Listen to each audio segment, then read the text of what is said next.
what's up mga idolo? Dito na naman ako sa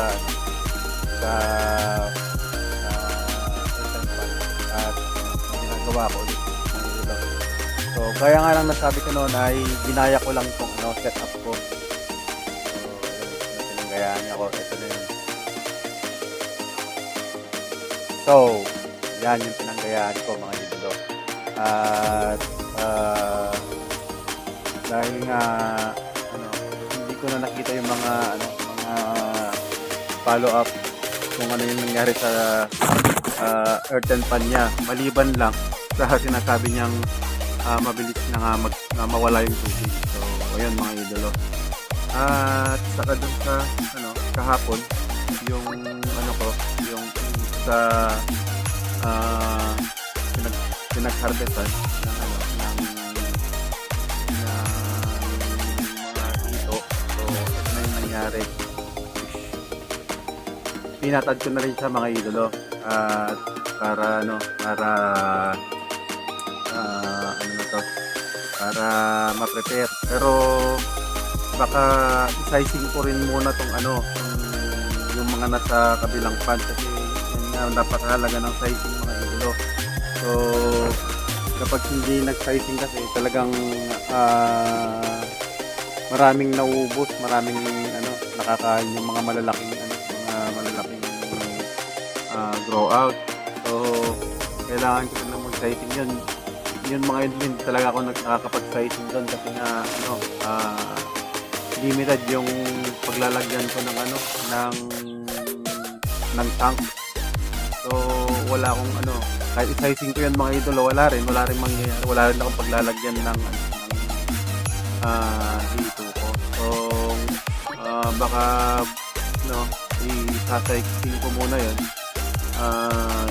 at dun sa pinag-harvestan, dun ilalagay yung mga para yung panggagalingan nung isa dun ko na lang din dun na lang yung i-prepare ko for the next batch na aalagaan ko mga idolo. So most likely hopefully by December makapag-umpisa ako kasi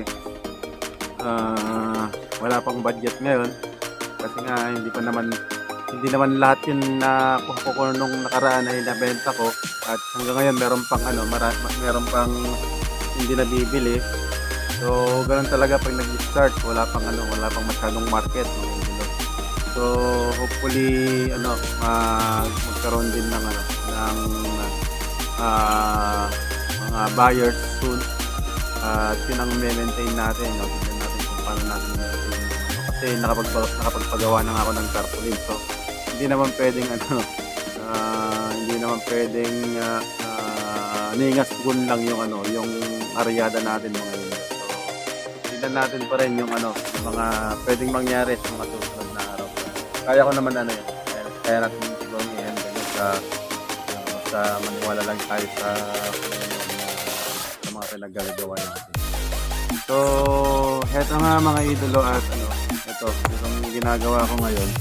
So bale nagsako ako ng mga lupa para ilagay ko dito sa mga palibot kaya mga idolo para kung na umulan o kaya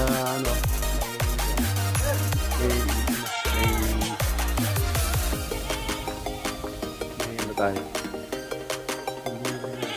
bubuhon ng lupa. So ayun nga mga idolo, itatahiin ko to itong kapo niya at para mapatag ko rin to itong mga ito para mapatag din yan mga idolo. So ayun at samahan niyo ulit ako sa paggagawa ko sa Ilocos mga idolo. Wala silang panindang mga tali sa sako. Sa amin kasi sa Bella meron yung tinatawag na heating. So yung kulay blue yun na pantali sa sako pag tinatahi yung pandas sa sako. So dito wala. So ito yung kinuha ko na pantali. Bale nung ginawa namin yung pispan sa yung concrete pan. Bale yung Makikita rin yun sa mga videos ko. Gumawa rin ako ng ganito para ma-retain yung yung lupa para hindi mag-landslide. So ayun, ngayon naman effective yun mga idolo kasi bukod sa hindi mahirap kapag bumaba ka galing sa taas, hindi ka na-slide. Mayroong parang may hagdanan na kasi yung ginawa ko. So ayun, man-made rice terrace. So mag-isa ko lang ulit na gumawa yun nun mga idolo. Ginawa ko yun para ma-preserve yung lupa pala walang erosion. Yun yung ginawa ko. So ayan, magkakat lang ako nito mga idolo, tapos mamaya na ako. Magtatahi ako ng tapos kakamada ko yung mga sako.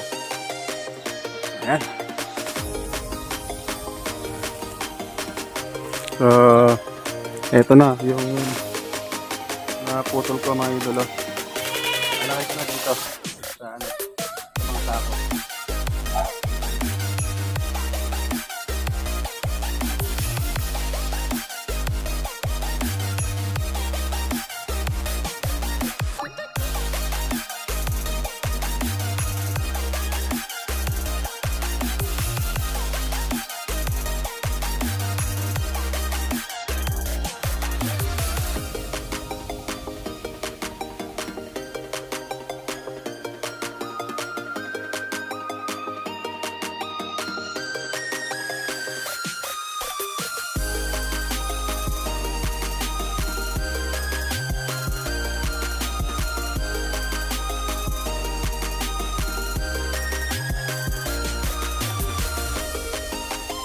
So, ayun mga idolo, short sa ng isang sako. Dito. So, magkakarga ako ng sako ngayon. Ng sako, ng lupa.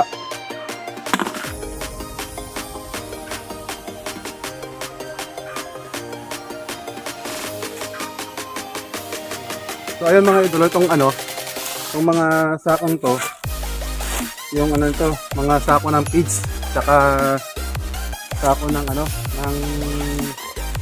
yung tinapay, sako ng asukal yata to cane sugar. So yung mga lately na yung nakukuha kong tinapay ay sako-sako kasi yung 15 kilos isang sako. So ayun, nakaipon-ipon din ng pang gawa ng ganito. Bagay din to. So yun pa yung binili ko. So ayan, larga ulit.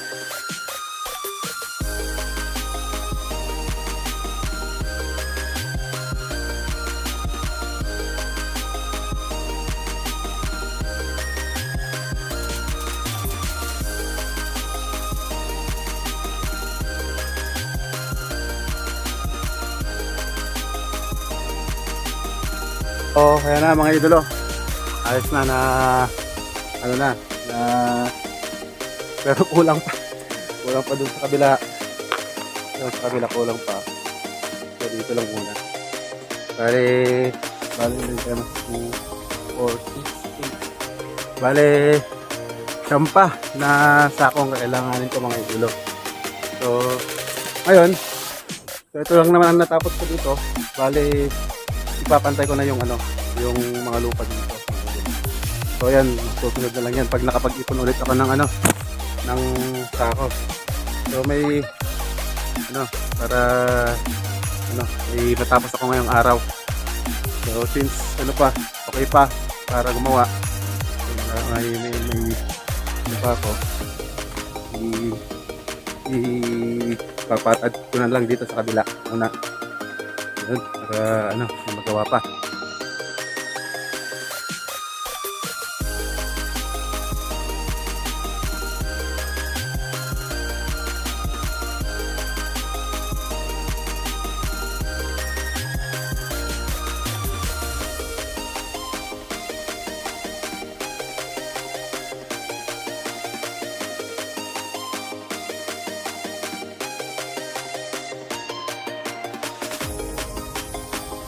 Ayan. So, medyo ano na. Medyo patag na. Itong ano. So, yan. Pag ano to. Pag papantayin ko hanggang dito. Mga idolo dyan. So, ang original plan ko dito eh. Pagsasamahin ko tong ano. Tong mga pato dito. Pero, tingnan ko lang ulit. Baka mag-change plan ako dito mga idolo. Baka magtatanim na lang ako dito ng ano. At yung mga pato ay total maluwang pa naman tong ano, pag-ispateron ko na hindi ginagamit na lupa. So baka maghanap na lang ako ng ano, ng mga pato. Ay, ng mga paglalagyan ng mga pato. So yung mga pato nandun sila oh. Yun. Malayo naman na sila, hindi na masyado silang nagtatambay doon sa bahay. So siguro okay pa na ganyan muna sila. Ano naman lang mga layas muna sila. Pero pag gabi mga idol, nandun sila sa ano, sa may gilid. Doon sila gilid ng bahay. Doon sila nakatira. Doon sila naglalagi pag gabi. So, ayan. Papantayin ko mga idol. So, ito pala yung ano, may tumubo na kawayan. Yung mga kawayan. So, sa dinami ng kawayan, mga idol. Yung mga kawayan na ano, na ginawa kong poste. Sa dami nila, may tumubo na isa, dalawa, tsaka tatlo. Yun yung nasa ano, nasa gilid. Tatlo silang tumubo mga idol. Di ba? So ganyan yung buhay. Kapag nilagay ka sa isang ano, sa isang lugar, kung ano, kung kaya mong mabuhay at magpatuloy ng ano, ng para may patunayan ka, pilitin mong mabuhay sa ano, sa isang lugar na dinala ka ng pagkakataon. So ayan, no, nabuhay sila. Bali tatlo sila sa ilang poste yan. So ayan mga idolo. At ano, may pinakitang aral sa atin yung ano, yung kawayan na poste.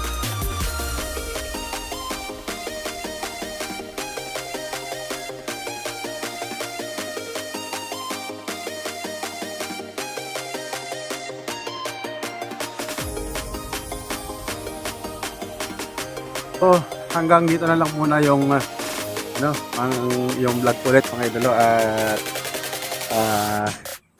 medyo pahapon na rin mga idolo. So ayun, salamat ulit sa inyong pagsuporta.